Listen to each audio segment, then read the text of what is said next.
today is one pra. In the Buddhist calendar, we have the small one pra and the big one pra, and small and the big one. But all these so-called one pra or important days in Buddhism is just for us to reflect, to really collect ourselves in our practice in terms of sila, samadhi, panya. And that's very important. Unlike those worldly holidays, we have holidays, lot of holidays. Now we have a lot of so-called people, even immoral people also make it a holiday, make it a day of remembrance for the immorality. You see how detrimental human mind has fall back, from bad to worse. And we must reflect in terms of the Dhamma, in terms of karma. When you have this kind of immorality, more people will cite this called immorality kind of thing, and we call it human right. So proud of it, human right. And in the end, what happened? They're only causing more detrimental defects for themselves and for their family, people, and the society as a whole. Why is it so? Karma, we say karma again. They know deep inside this is immoral, but this is human right.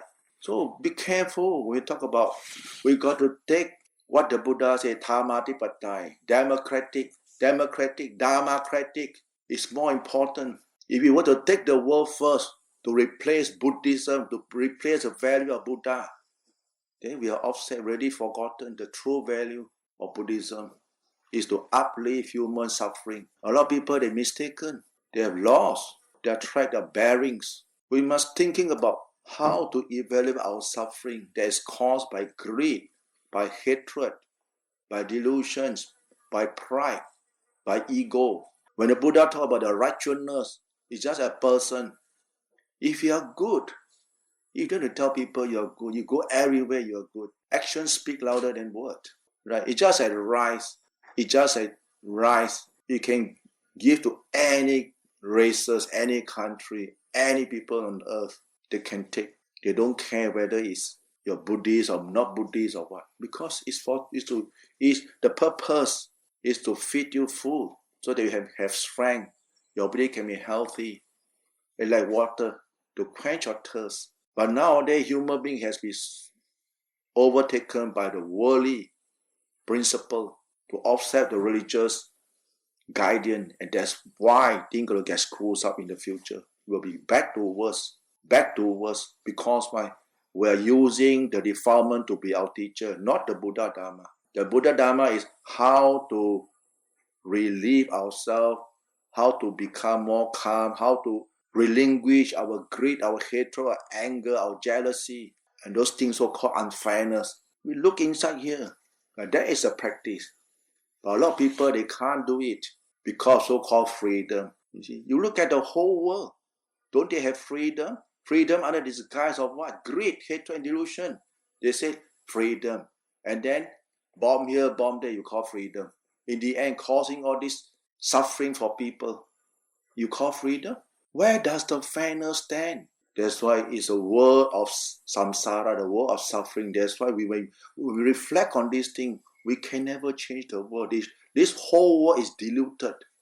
It's full of delusions. If we don't take the Buddha Dhamma as our guidance, finish, gone. And at the end of our deathbed will be regret because we can't bring anything along.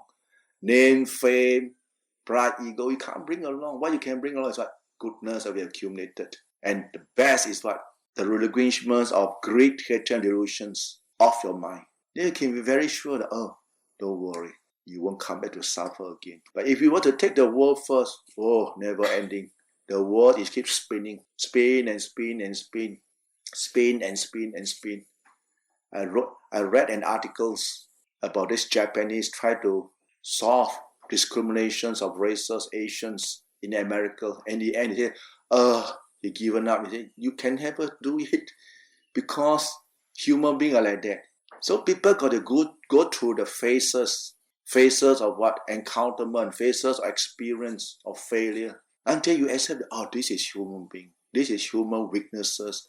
This is human attachment to their races, to their color. We can never solve them. We can never change the world.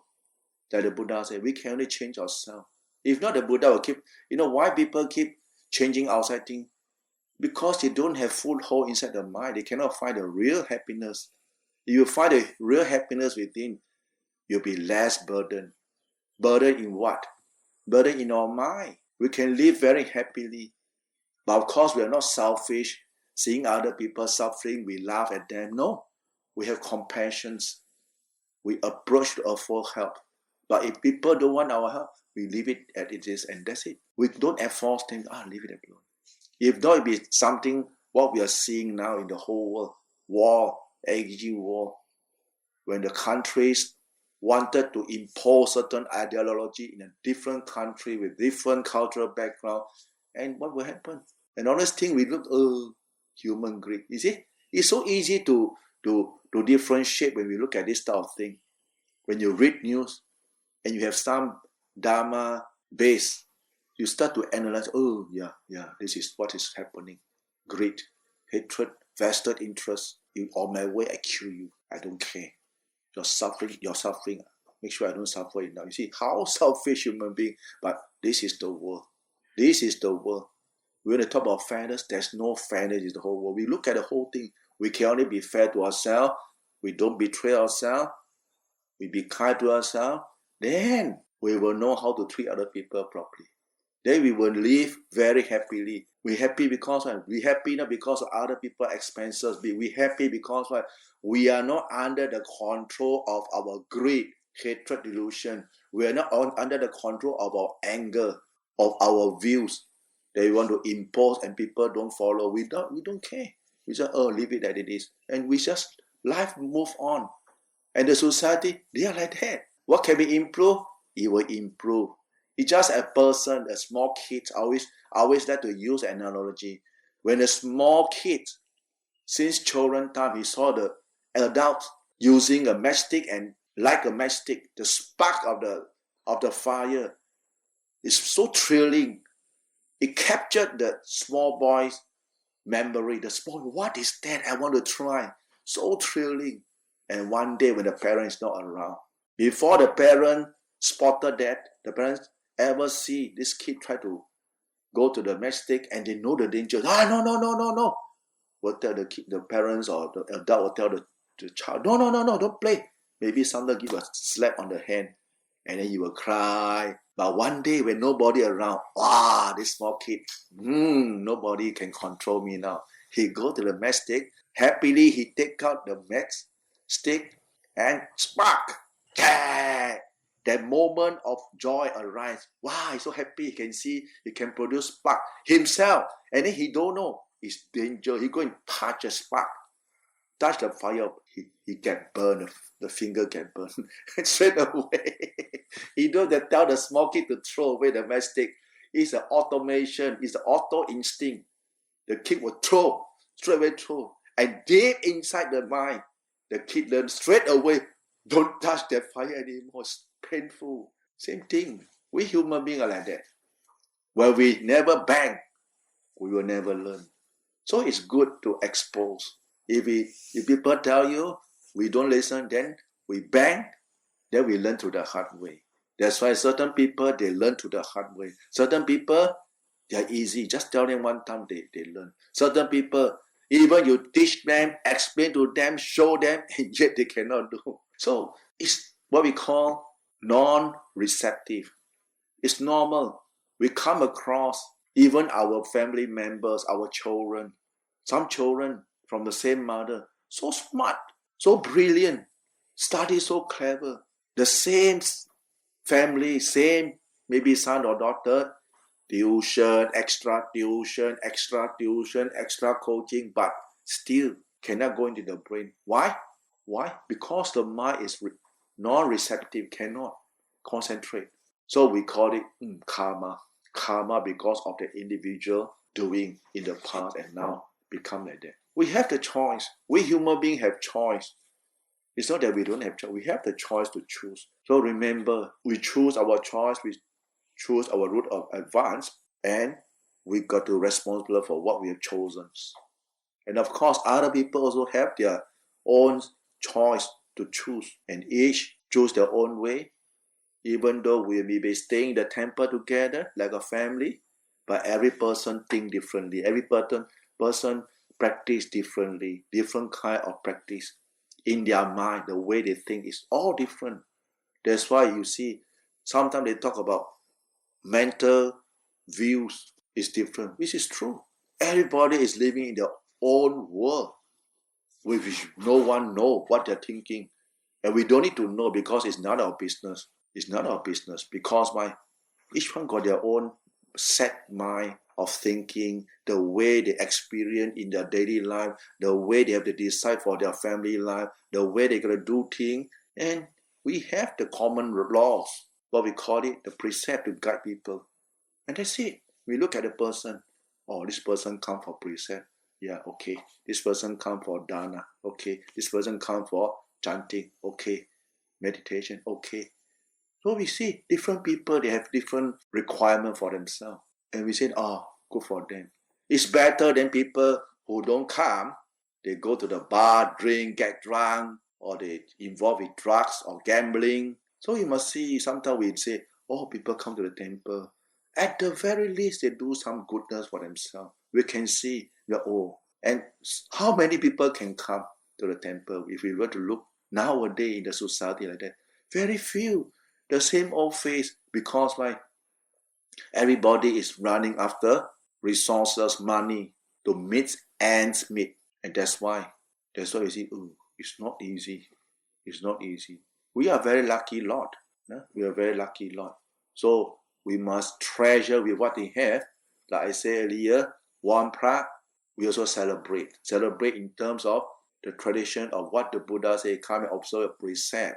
Your 5 precepts, your 8 precepts, one Pra, 8 precepts, and then observe silence, don't talk, meditate, or read sutta, do your chanting, go walk meditation, or listen to Dhamma talk, and try to compose yourself, make yourself peaceful, because life is uncertain, death is certain. รับพรเนาะ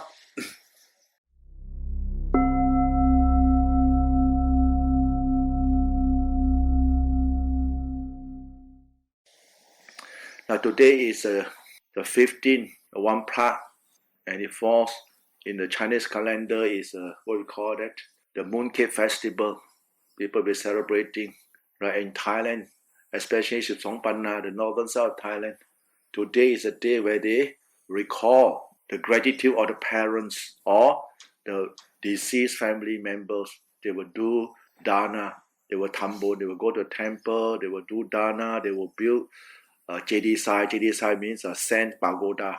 Everybody will come to the temple with one bag of sand, and then they pour, and then a lot of people pour together. It created mini pagoda. Everybody will light candle, light joss-stick, and they do chanting, circumambulations around the JD. So we can see this kind of what we call Remembrance Day.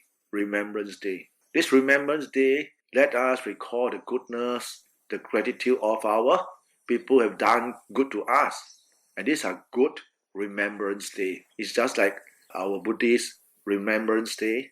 We have what we call it Maka Pucha. And we have this Visakha Pucha, Visakha Day, Maka Pucha Day, Visakha Day, Asara Pucha Day. And we have the every fortnightly, right, the full moon's day, where people will gather to do good for themselves.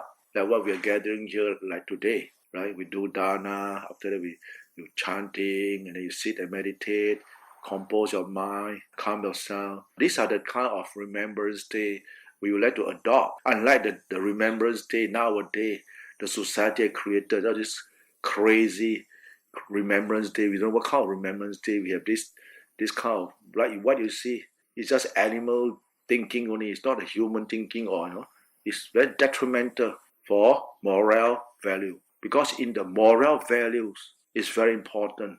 Your mind is what decide what level of being is going to be born. Right? It's not the right. You see all the cats, all the dogs we are seeing nowadays. Why? They become dog, become cat. Because no moral. No moral. And you look at the people nowadays, their mind state, they're so detrimental, going downward. So remember, when we want to do something, we say, when to say something that's moral, good, uplifting, moral uplifting, It's something that's not uplifting. We don't get involved because we'll get burned. Because this is the worldly thing. The farmer, the Buddha classified as Mara. Mara are Dhamma, not Dhamma. We're not going to cite them, right? We're not going to encourage or cite them. Just leave them alone. Or not going to encourage. Dhamma, don't encourage. Because the minute you get involved in Dhamma, slowly the Dhamma thinking will infiltrate into our mind. And we will view things right to be wrong, wrong to be right. This is what's happening nowadays. Nowadays, the whole society has turned topsy-turvy, upside down. A lot of people, because why? They don't have the base of righteousness. They don't have the base of morality. They only base on what? What I want, what I need, what I demand, what my craving want. This craving, this so-called manatiti, this so-called, what we call that, personal view. They're full of defilement. They demand this. And this is what going to bring down the human value from human being to lower value. Beta, ghost RAM. Because why? It's always filled with hatred, greed, want more. So we got to be careful, this type of thing. We got to be careful with this kind of thing that we shouldn't get involved. Because why? The minute we get involved, it's just a fire. You get burned. And we get burned, you get hurt. And it's very deeply hurt. That's why we must be careful. In this society of wrong view, we are staying in. You think people up there, they have right view? No, mostly it's wrong view. So we got to be careful. Be careful when dealing with these people. At a distance, we stay at a distance. We deal as we see fit. No, we don't jump in because why? We get ourselves involved. And it's just an entanglement of a net, fishing net.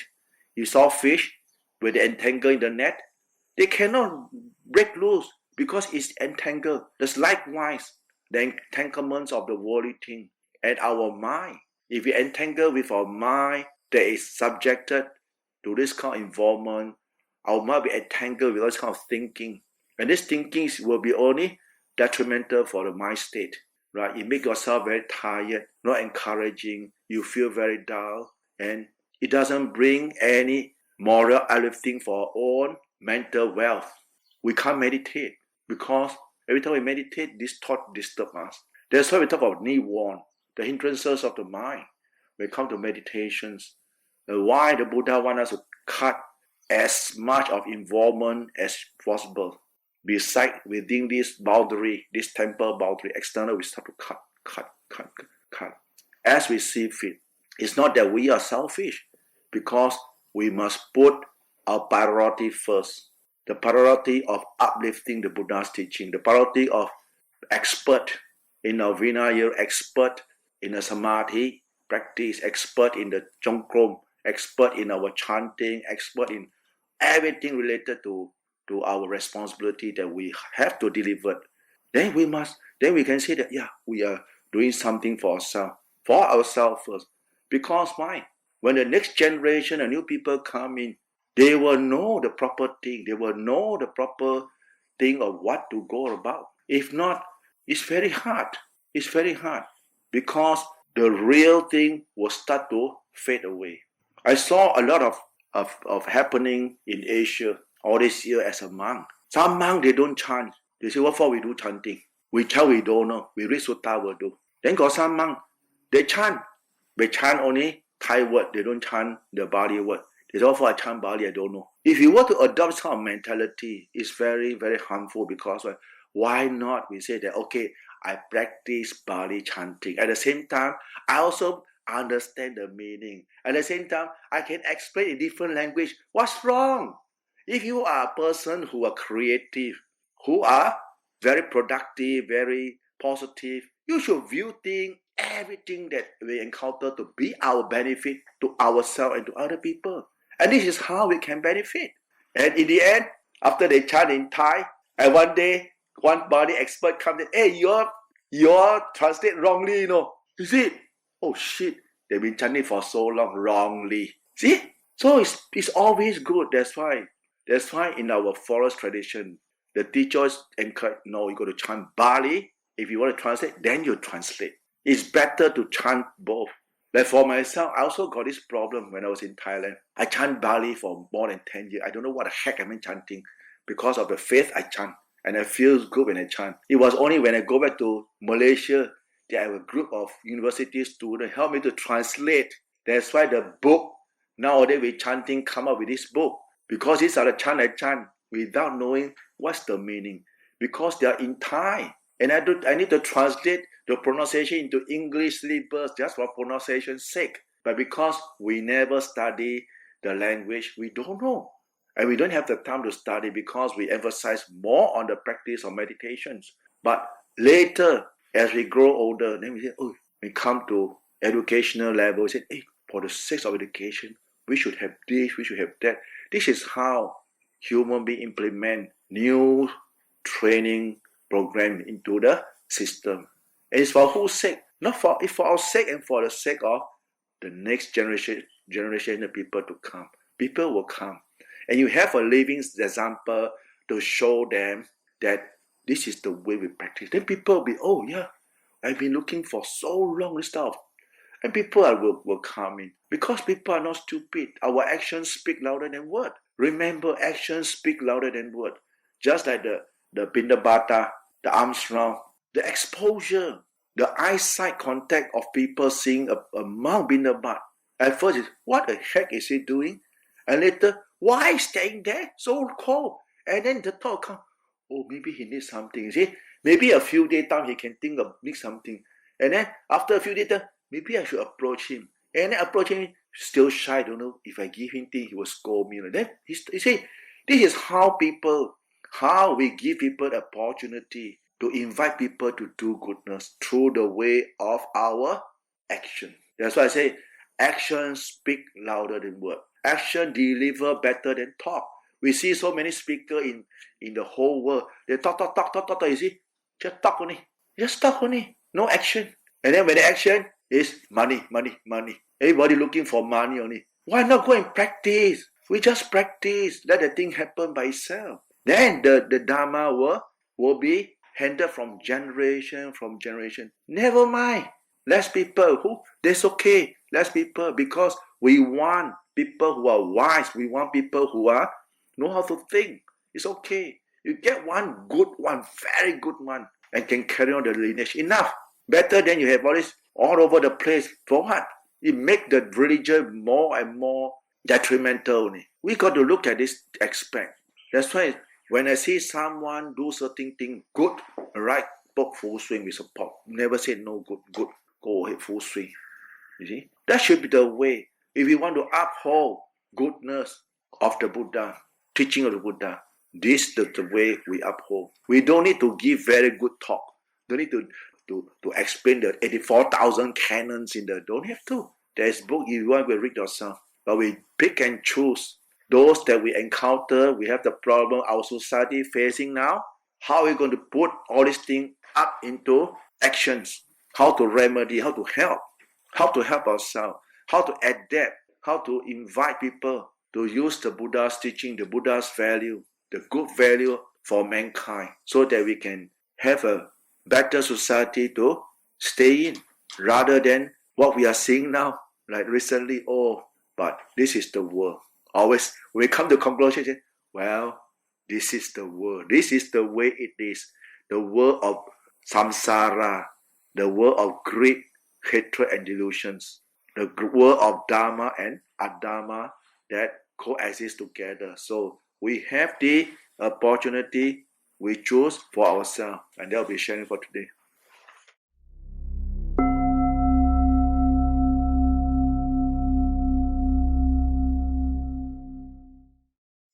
See, this morning I got a phone call from a devotee regarding this gentleman, Mr. Wee. His name is Wee, Woi, Wee. He was a very, very strong, healthy person. Don't drink, exercise a lot, always running for marathon, very fit, got a good job, good family life.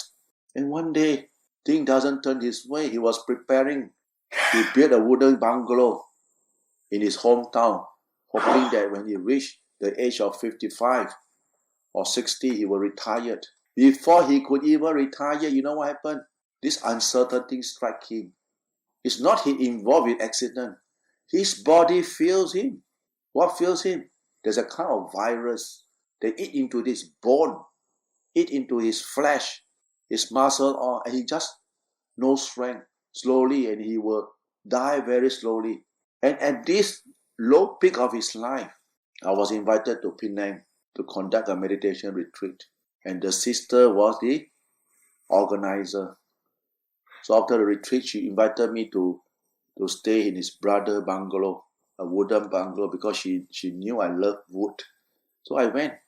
I thought I could meet him, but we never met him. We never met. And the place was very good place. And so there was this Kuba Ajahn, this teacher, was sick and he needed a place to rest. So I recommended this place. And he stayed there. And so Mr. Wee also came out to see who is going to stay in my house for the next 3 months before he proceed back to Singapore. And after visiting, he stayed back. He stayed with the monks. He stayed Long Po Chui. And because of his nature, he was a very fit person. And what will happen when you are sick and your body fails you, where once upon a time you can deliver a lot of things, do a lot of things, very active man, and now can't, immobile. So there'll be what? Frustration, anger, very angry, always scold people. We can't blame him because of what he has gone through. It's very frustrating, you know. But this is what is happening. So he went and stayed with Ajahn Choi in his bungalow. And Ajahn Choi never say anything because Ajahn Choi he speak Thai. So he say, Putto, Putto, Putto, Putto. Every day they meet, they say Putto, Putto. And wonderful thing happened. He began to meditate on Putto and his mind come to a state of calmness, samadhi. And life just changed, just flip over. The wife at first also quite skeptical about this Buddhist monk because they are from other religions. And later they find that, oh, this monk is so kind, so caring, so considerate. And the whole family just transformed from a very sad mind state to a very cheerful, happy and understanding. And just recently, he got another operation on his throat because he can't breathe. And now he's getting back to worse now. And why I want to bring up this matter? Because this one concern us, human beings, concern we all, practitioners, regardless of whether you are monk or lay people, the uncertainty of life. Things is so uncertain. We don't know what's going to strike you next moment. It can happen to anyone. So don't be, negligence. Don't be ignorance. Don't be so fascinated by what you have now, or wow, I'm very fit, blah, blah, blah, and you forgot to do what you're supposed to do. And when this thing strike you, you got no moral support mentally to support you, no putto. And this is what will happen. If a person who have this kind of trainings, mental training, know how to do meditation, how to cultivate the mind, and bring the mind to a state of calmness, and contemplate the impermanencies of life. It's not that we are viewing life in the detriment, in the negative aspect. It's that we got to view the otherwise of life. It's not negative. It's something to remind us, don't be negligent, don't be careless. Life is short. This thing can happen to any one of us. It's not that we are, who knows? He also never know. This thing will happen to him. But it happens. And when it happens, bang!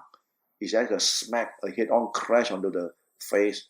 And if you're not mentally prepared, wow. But he was lucky enough, he met Ajahn Choi.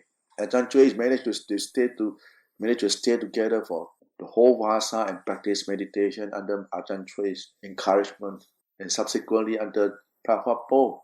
But again, life is so impermanent. We are sharing this story is to let us look at our own mind state. That if this thing happened to us, are we ready for it? Are we or are we not? If not, what can be done to make us ready? That will be the sharing for today.